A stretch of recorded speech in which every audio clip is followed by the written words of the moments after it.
ಚಿಂತಾಮಣಿಯಲ್ಲಿ 41.21 ಕೋಟಿ ವೆಚ್ಚದ ಭೂಗತ ವಿದ್ಯುತ್ ಕೇಬಲ್ ಕಾಮಗಾರಿಗೆ ಶಾಸಕ ಡಾ ಎಂಸಿ ಸುಧಾಕರ್ ಚಾಲನೆ. ಚಿಂತಾಮಣಿ ನಗರದಾದ್ಯಂತ ಸುರಕ್ಷಿತ ಹಾಗೂ ತಡೆರಹಿತ ವಿದ್ಯುತ್ ಸರಬರಾಜು ಕಲ್ಪಿಸುವ ನಿಟ್ಟಿನಲ್ಲಿ ಬೆಸ್ಕಾಂ ವತಿಯಿಂದ ಹಮ್ಮಿಕೊಳ್ಳಲಾಗಿರುವ 41.21 ಕೋಟಿ ವೆಚ್ಚದ 11 ಕೆವಿ ಓವರ್ ಹೆಡ್ ವಿದ್ಯುತ್ ಮಾರ್ಗಗಳನ್ನು ಭೂಗತ ಕೇಬಲ್ ಮಾರ್ಗವಾಗಿ ಪರಿವರ್ತಿಸುವ ಕಾಮಗಾರಿಗೆ ಶಾಸಕರಾದ ಡಾ ಎಂಸಿ ಸುಧಾಕರ್ ಚಾಲನೆ ನೀಡಿದರು. ಕಾರ್ಯಕ್ರಮವನ್ನು ಉದ್ದೇಶಿಸಿ ಮಾತನಾಡಿದ ಶಾಸಕ ಡಾ ಎಂಸಿ ಸುಧಾಕರ್, ನಗರ ಬೆಳೆದಂತೆಲ್ಲ ವಿದ್ಯುತ್ ಅಭಿವೃದ್ಧಿ ಮತ್ತು ಸುರಕ್ಷತೆ ಅತ್ಯಗತ್ಯ. ಈ ಹಿಂದೆ ಓವರ್ ಹೆಡ್ ವೈರ್ಗಳಿಂದ ಸಾರ್ವಜನಿಕರಿಗೆ ಹಾಗೂ ಕಟ್ಟಡ ನಿರ್ಮಾಣ ಕಾರ್ಯಗಳಿಗೆ ಹಲವಾರು ತೊಂದರೆಗಳಾಗುತ್ತಿದ್ದವು. ಈ ಯೋಜನೆಯಿಂದ ನಗರದ ಸೌಂದರ್ಯ ಹೆಚ್ಚುವುದಲ್ಲದೆ ಅಪಘಾತಗಳ ಭಯವಿಲ್ಲದೆ ತಡೆರಹಿತ ವಿದ್ಯುತ್ ಸಿಗಲಿದೆ ಎಂದರು. ಭೂಗತ ಕೇಬಲ್ ಅಳವಡಿಕೆ ವೇಳೆ ಸಾರ್ವಜನಿಕರ ದೂರುಗಳಿಗೆ ತಕ್ಷಣ ಸ್ಪಂದಿಸಿ ಎಲ್ಲೂ ಚರಂಡಿ ಹಾಗೂ ರಸ್ತೆಗಳಿಗೆ ತೊಂದರೆಯಾಗದಂತೆ ವೈಜ್ಞಾನಿಕವಾಗಿ ಕಾಮಗಾರಿ ಪೂರ್ಣಗೊಳಿಸಲು ಅಧಿಕಾರಿಗಳು ಹಾಗೂ ಗುತ್ತಿಗೆದಾರರಿಗೆ ಸೂಚನೆ ನೀಡಲಾಗಿದೆ. ಜನರು ನಮ್ಮನ್ನ ಶಾಸಕರಾಗಿ ಆಯ್ಕೆ ಮಾಡಿರುವುದು ಕ್ಷೇತ್ರದ ಅಭಿವೃದ್ಧಿಗೆ ಹಾಗೂ ಅವರ ಸಮಸ್ಯೆಗಳನ್ನು ಈಡೇರಿಸಲು. ಸಾರ್ವಜನಿಕರ ನೆಮ್ಮದಿ ಮತ್ತು ಕ್ಷೇತ್ರದ ಅಭಿವೃದ್ಧಿಯೇ ನಮ್ಮ ಮೊದಲ ಆದ್ಯತೆ ಎಂದು ಅವರು ಹೇಳಿದರು. ಸಾರ್ವಜನಿಕರು ಹಾಗೂ ವಾಟ್ಸ್ಆಪ್ ಮೂಲಕ ಬರುವ ದೂರುಗಳನ್ನು ಆಧರಿಸಿ ಸ್ಥಳದಲ್ಲೇ ಪರಿಶೀಲನೆ ನಡೆಸಿ ಕಾಮಗಾರಿಯ ಲೋಪದೋಷಗಳನ್ನು ಸರಿಪಡಿಸಲಾಗುತ್ತಿದೆ ಎಂದು ವಿವರಿಸಿದ ಅವರು, ಈ ಯೋಜನೆಗೆ ಸಂಬಂಧಿಸಿದಂತೆ ರೀಟೆಂಡರ್ ಪ್ರಕ್ರಿಯೆಗಳು ನಡೆದಿದ್ದರಿಂದ ಕಾಮಗಾರಿ ಪ್ರಾರಂಭವಾಗಲು ವಿಳಂಬವಾಯಿತು. ಸಾರ್ವಜನಿಕರಿಗೆ ಉಂಟಾದ ವಿಳಂಬಕ್ಕೆ ವಿಷಾದ ವ್ಯಕ್ತಪಡಿಸುತ್ತಾ ಈಗ ಎಲ್ಲ ಅಡೆತಡೆಗಳು ನಿವಾರಣೆಯಾಗಿದ್ದು ಕಾಮಗಾರಿಗೆ ಅಧಿಕೃತ ಚಾಲನೆ ನೀಡಲಾಗಿದೆ ಎಂದು ಸ್ಪಷ್ಟಪಡಿಸಿದರು. ನಗರದಲ್ಲಿ ಕಾರು ಹಾಗೂ ದ್ವಿಚಕ್ರ ವಾಹನಗಳ ಪಾರ್ಕಿಂಗ್ ವ್ಯವಸ್ಥೆ, ಐಡಿಎಸ್ ಎಂಟಿ ಕಾಂಪ್ಲೆಕ್ಸ್ ವಿನ್ಯಾಸ ಹಾಗೂ ಇತರೆ ಮೂಲಭೂತ ಸೌಕರ್ಯಗಳಿಗೆ ಅಗತ್ಯವಿರುವ ಹೆಚ್ಚುವರಿ ಅನುದಾನವನ್ನು ಮುನಿಸಿಪಾಲಿಟಿ ಮೂಲಕ ಒದಗಿಸಲಾಗುವುದು. ಕಾಲೇಜು ಕಟ್ಟಡಗಳ ನಿರ್ಮಾಣ, ಕ್ರೀಡಾಂಗಣದ ಸಿಂಥೆಟಿಕ್ ಟ್ರ್ಯಾಕ್ ಹಾಗೂ ಕ್ರಿಕೆಟ್ ಸ್ಟೇಡಿಯಂ ಕಾಮಗಾರಿಗಳು ವೇಗವಾಗಿ ಪ್ರಗತಿಯಲ್ಲಿವೆ. ಜಾಗತಿಕ ಮಟ್ಟದಲ್ಲಿ ತಾರಿನ ಬೆಲೆ ಹೆಚ್ಚಾಗಿರುವುದರಿಂದ ಹಾಗೂ ಪೂರೈಕೆಯಲ್ಲಿ ವ್ಯತ್ಯಯ ಉಂಟಾಗಿರುವುದರಿಂದ ಕೆಲವು ಕಡೆ ರಸ್ತೆ ಕಾಮಗಾರಿಗಳು ವಿಳಂಬವಾಗಿವೆ. ಆದರೂ ಸಮಸ್ಯೆ ಬಗೆಹರಿಸಿ ಶೀಘ್ರವೇ ಕಾಮಗಾರಿ ಪೂರ್ಣಗೊಳಿಸಲಾಗುವುದು. ನಗರದಲ್ಲಿ ವಿದ್ಯುತ್ ವ್ಯವಸ್ಥೆಯನ್ನು ಮತ್ತಷ್ಟು ಬಲಪಡಿಸಲು HT ಲೈನ್ಗಳು ಅನುದಾನಕ್ಕೆ ಮನವಿ ಮಾಡಲಾಗಿದ್ದು ಹಂತ ಹಂತವಾಗಿ ಸೇವಾ ಕೇಂದ್ರಗಳನ್ನು ಒದಗಿಸಲು ಶ್ರಮಿಸಲಾಗುವುದು ಎಂದು ಭರವಸೆ ನೀಡಿದರು.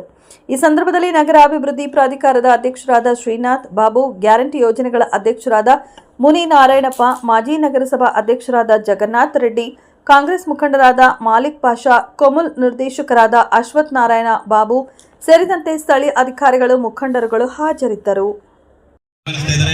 ದಯವಿಟ್ಟು ಎಲ್ಲರೂ ಜೋರಾಗಿ ಚಪ್ಪಾಳೆಯೊಂದಿಗೆ ಈ ಒಂದು ಉದ್ಘಾಟನೆಯಲ್ಲಿ ಪಾಲ್ಗೊಳ್ಳಬೇಕಾಗಿ ಕೋರ್ಕೊಳ್ತಾ ಇದ್ದೀವಿ.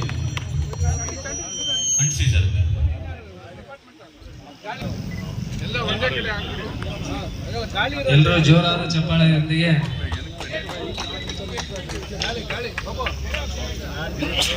ನೀವು ಕೈ ಇಡ್ತಾರೆ ಹೇಳ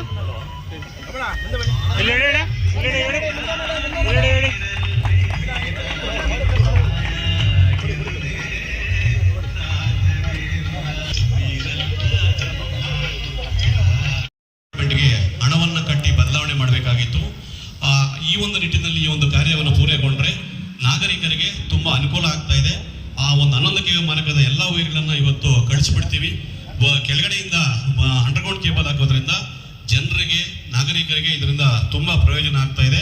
ನಮ್ಮ ಶಾಸಕರ ಒಂದು ದೂರದೃಷ್ಟಿ ಯೋಜನೆ ಏನಿದೆ, ನಾಗರಿಕರಿಗೆ, ಸಾರ್ವಜನಿಕರಿಗೆ ಏನು ಅನುಕೂಲ ಆಗಬೇಕು ಅನ್ನೋ ಒಂದು ಅವರ ಒಂದು ಮಹತ್ವಾಕಾಂಕ್ಷೆಯ ಯೋಜನೆ ಇವತ್ತು ಈಡೇರ್ತಾ ಇದೆ.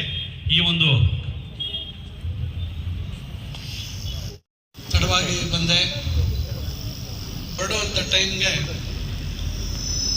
ಜನ ಬಂದಾಗ ಈ 3 ವರ್ಷದಲ್ಲಿ ಬೇರೆ ಬೇರೆ ತಾಲೂಕವರು ಎಲ್ಲ ಬರೋರು ಅಭ್ಯಾಸ ಆಗಿಬಿಟ್ಟು ಇನ್ನೂ ಅಭ್ಯಾಸ ಬಿಟ್ಟಿಲ್ಲ. ಇನ್ನು ನಾನು ಹೊರಡೋ ಟೈಮಲ್ಲಿ ಬಂದಾಗ ಮಾತಾಡದೇ ಇದ್ರೆ ತಪ್ಪಾಗತ್ತೆ. ಆ ಕಾರಣದಿಂದ ಅವ್ರನ್ನ ಮಾತಾಡಿಸ್ಕೊಂಡು ತಡವಾಗಿ ಬರುವಂಥ ಒಂದು ಅಭ್ಯಾಸವನ್ನು ನಾನು ಇಟ್ಕೊಂಡಿಲ್ಲ. ಅದರಿಂದ ತಡವಾಗಿದ್ದಕ್ಕೆ ನಮಗೆಲ್ಲರೂ ಕ್ಷಮೆಯನ್ನು ಕೋರ್ತಾ ಇವತ್ತು ಬಹಳ ಮಹತ್ವಾಕಾಂಕ್ಷೆಯ ಒಂದು ಕಾರ್ಯಕ್ರಮ.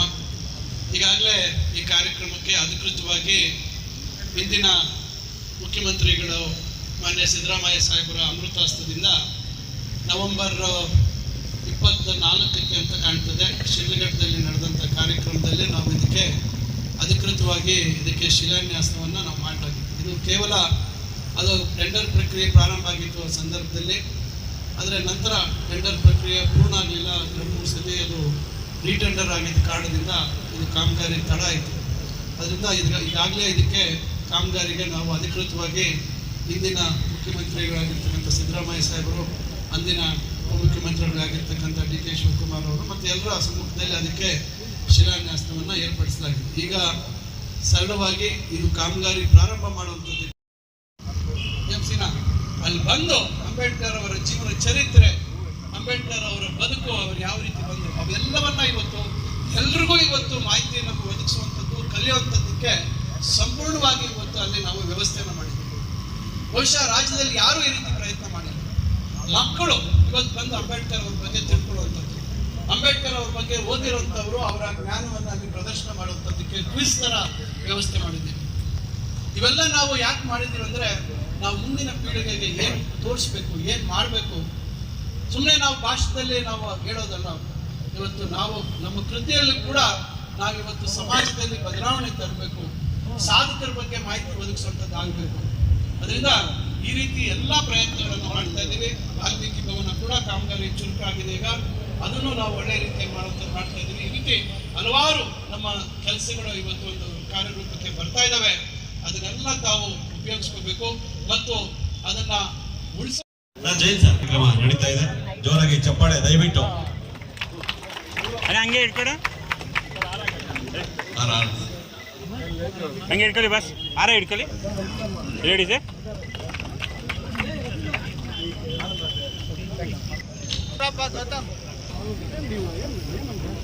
ಅಡ್ಡ ಮೇಲೆ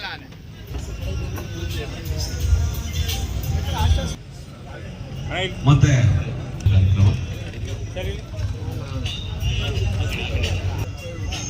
ಓಕೆ ತಗೊಳ